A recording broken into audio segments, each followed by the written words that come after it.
વધેલા ભાતમાંથી સાંજ માટે નવી રેસીપી. બસ વઘારેલા ભાત લઈ લો વધેલા, તેમાં ચણાનો લોટ, ડુંગળી, લીલા મરચાં, કોથમીર, મીઠું, લાલ મરચું, ધાણા જીરું, red chilli sauce, green chilli sauce, અડધું લીંબુ નીચવી અને બરાબરથી મિક્સ કરી લો.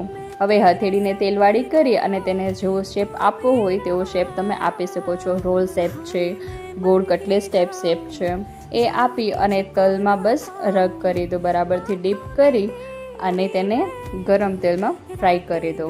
જો તલ ન ભાવતા હોય તો બ્રેડનો ભૂકો પણ લઈ શકો છો. ગેસની ફ્લેમ મીડિયમ રાખી તેને 2 મિનિટ સુધી આપણે પકાવી લઈશું.